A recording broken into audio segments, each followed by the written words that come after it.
Welcome to the channel. Now this time we're going to be looking for the 1990 MX5 and the 1978 Porsche 928 that were the last two cars featured in Series 3 of Wheeler Dealers. And please stick around to the end because we've got a story about another car that was featured in one of these programs. So let's dive straight in with the 1990 Mazda MX-5. Now Mike bought this in the depths of winter for just £1,600. It was not in great condition, roof was quite poor, interior was damp, so we got it back to Ed's workshop. He fitted a new roof, he did some rust repairs around the windscreen. They put on some trinkets like strut braces and some chrome trims inside. And they also did a bit of an upgrade on the wheels. Now this has caused quite a lot of chatter I found online that Mike describes these wheels as compomotives, whereas actually they were wheels off a Mark II MX5 and they're actually NKs. NKs? Something like that anyway. So if we jump onto the numbers on this one, as I said, Mike paid £1,600 for this. They spent £1,115 on it and they managed to sell it for £3,600. So that gave them a profit of £885, which is better than some of their recent results. Now let's fast forward to 2023. Grab hold of Practical Classics magazine, their condition one for a car like this, £3,750. So in all that time it's only actually gone up about £150. I thought that was quite interesting. A lot smaller than a lot of the cars that we've come across. So of course the bit you're all really interested in, what happened to G438 YMF? Now this program went out on the 20th of September 2005 and we can see by looking at our partners My Car Check, their results show that this car was MOT'd basically from 2006 through to 2012. Now, without getting bogged down in all the detail, there were mentions of sort of corrosion in 2007, 2008, 2009. Then it seemed to go quiet. Now, 2010, this is where a lot of people do mention about the Wheeler Dealers Revisited episodes, where Ed went out to track down these vehicles, and he did find the MX-5. It was in the hands of a lady called Trish. Apparently she was a school teacher. Didn't seem to be being particularly well looked after.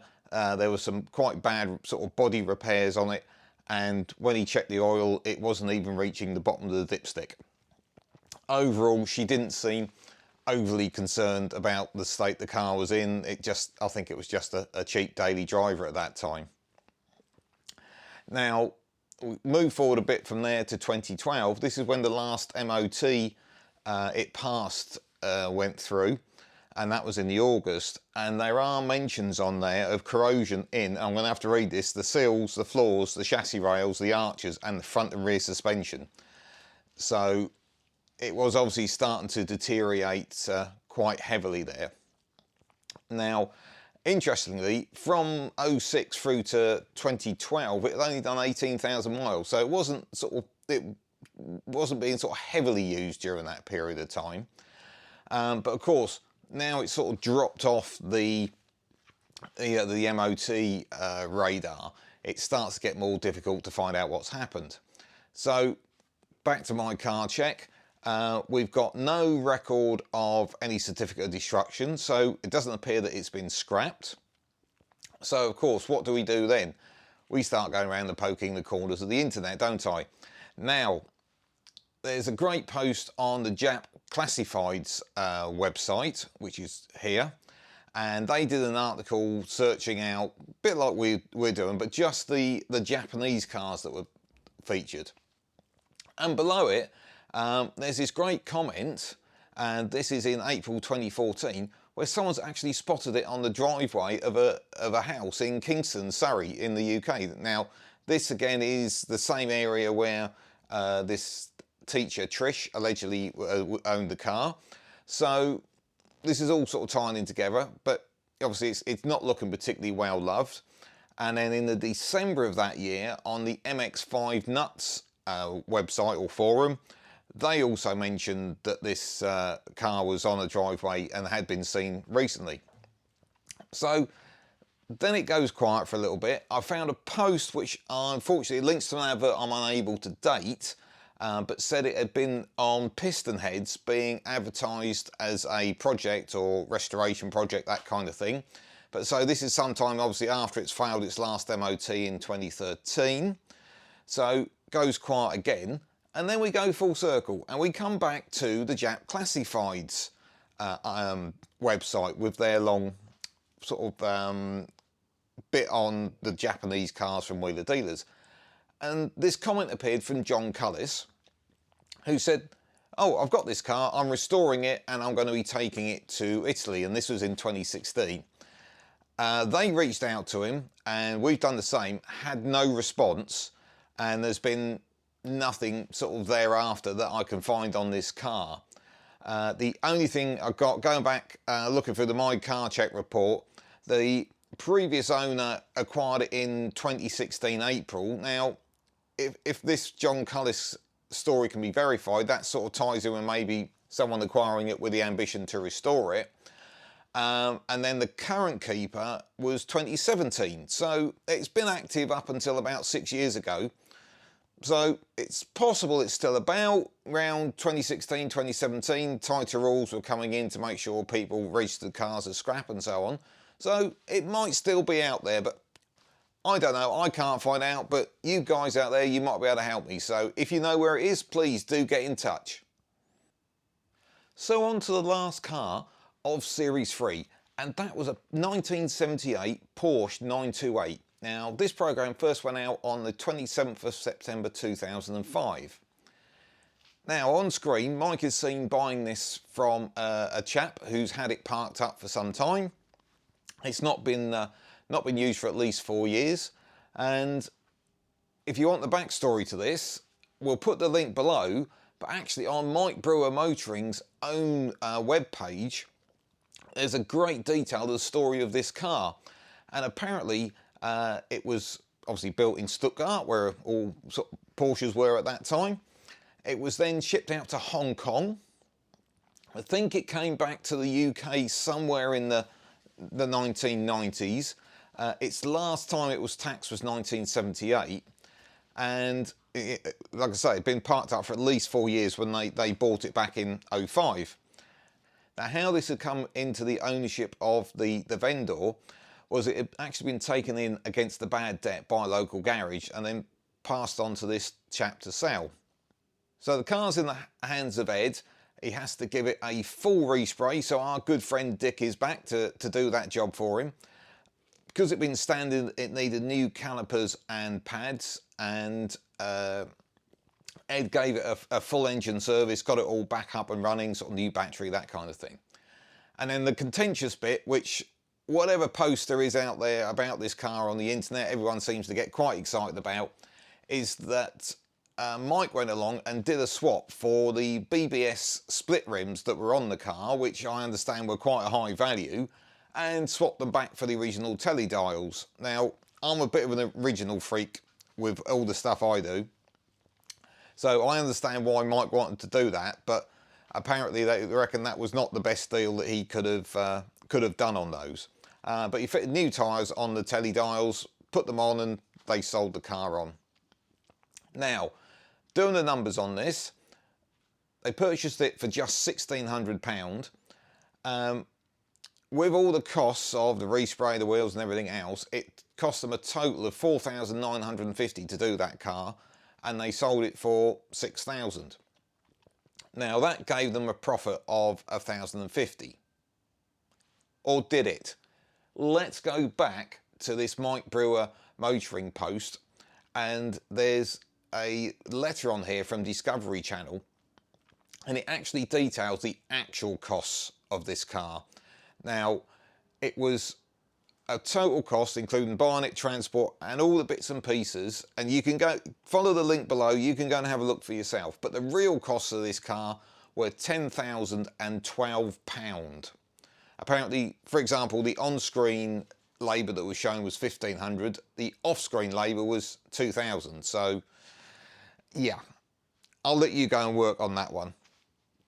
And the other thing with this, when they sold it, we had a comment on a previous video by a YouTuber called Parknest, who said that he actually knew the person who purchased the car on screen, and he knew them personally, so got in touch, just wanting to see their new car, and turned out he hadn't bought it, but he was a guy apparently involved in sort of TV and film work, so make what you want of that. So let's fast forward to 2023. What's that car in today's terms? Well, according to Practical Classics magazine, their condition one for a 78 Porsche 928 is £18,500. So that car has gone up a cracking £12,500. So that one certainly would have been a good investment. So, as ever, the bit you're all here for, where's that car gone? Well, let's have a look. My car check. We start off where we usually do, see if there's any activity on MOTs, and there is. 06, 07, 08, last MOT expired July 2009, which is never usually a good sign, is it? Now, we're going to have a look at the owners. The previous owner acquired this in 06, and then the last owner that's recorded acquired it in 08. Now, a comment by another YouTube subscriber, Jet City 18, he said that it was in the Kent area between 06 and 08, so that ties in with that ownership period. But if we use my car check again, look at this. That was exported 23rd of March 2009. So that one's out of the country, and as we know, usually once they've gone out of the country, that's where we lose track of them. Not this time though. We've got this one, and it's thanks to Mike Brewer on his website. There's a great story about this Porsche 928, and the guy who actually purchased it in Ireland, Peter van der Kamp, he purchased it from Dublin and took it all the way to a little place called Tralee, which is on the west side of Ireland. You can see how far it is, out on that west coast. Now, he bought the car in 2019, and it's now registered as ZV9138 on Irish plates, so the British plates have been left behind. Now, he was enjoying the car out there, and coincidentally, at the same time as Mike wrote this article, he got in touch with Mike to say that unfortunately he was going through a divorce and wanted to sell it, and Mike had said how much he'd like it back, so a deal was done. So January 21, Mike's on Facebook posting a video saying, I've got it back for keeps. He's picking it up on the trailer. It looks like some kind of dock somewhere, so it's been re-imported back into the UK. So Mike looks very much over the moon. And then December 21, I know this is getting closer, we've got a live one. December 21, he posts again that all the mechanical work has been done, and he shows a video. It's still on the Irish plates, so presumably he'll be taken out on trade plates. He was going to take it out for a bit of a shakedown to see how it all was. So in the following March in 2022, it was seen at the Practical Classics Restoration Show at the NEC. So it's certainly doing its bit there. And then, interestingly, Mike did an article with Johnny Smith of the Late Break Show, who is a great YouTube video content creator, and they had the Porsche on there, which was resplendent in its original British plates. Mike's chatting about it, saying exactly what he's done about the mechanical side of it, and then he says, I'm selling it. He's putting it to auction. He's saying that after all this time it needs the paintwork doing, and he's just decided it's not actually the car for him. Now, it's quite interesting. If you buy stuff back, you look through rose-tinted glasses, and actually this very Kawasaki here, I've done that, and it's never always the happy ending you hope. So Mike sent this to auction, but we tracked that down as well. It went to the Christmas auction of Classic Car Auctions in December 22. Lot 101. They rated it at 85 out of 135 on their scale, which is 3 out of 5 stars. It was listed with no reserve, and here we can see it, resplendent with its original plates. If we scroll down, in the notes, it actually says not UK registered. So it's not been re-registered at that time back in the UK. So I'm not sure how that works. I've had a little bit of a look online. It can involve paying VAT on the value of the vehicle. It shouldn't have to go through any IVA testing because it was originally here, but it looks like it could be a little bit complicated.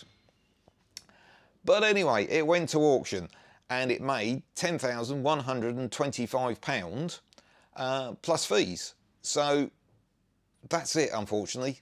That's where the story ends. I've got nothing after that. And the problem we're going to have, unless someone's going to shout, that's the wheeler dealer car, if it does get re-registered back into the UK, because it could, of course, just gone back to Ireland again, because that's where it's registered. If it does get re-registered in the UK, it's likely it might not be on the original plate. So, as ever, if you know where it is, please do get in touch. We'd love to get hold of the owner of that one, but you know, just less than a year ago, we know where that car was, and you know, it's almost within touching distance, and we almost found it. Now here's the bonus car, which I put in to try and stop you clicking away. Now, if you remember the Porsche 928 episode, during the middle of it, Mike drives a pristine example of the car that they're restoring. And this particular one, which was VJM 613S, was actually the ex-show car that Porsche had used in the cars launched in the 70s, and was still, you know, used occasionally by Porsche as a sort of demonstrator of what a pristine example looked like. Now, at the time of the programme, back in September 2005, this car had only done 18,900 miles, and a quick check shows this car is still active. It's obviously now on historic tax, or vehicle excise duty I should say, and it's still actually being MOT despite the fact it's beyond the 40 years, but now has only done 21,845 as at its last MOT. But yeah, this car is still about and has still done hardly any miles. I really hope you've enjoyed those two cars. They're two that I've been asked for, I think, more than any others so far. And if you have enjoyed it, please do us a great favour and just give that subscribe button down there a quick click for us.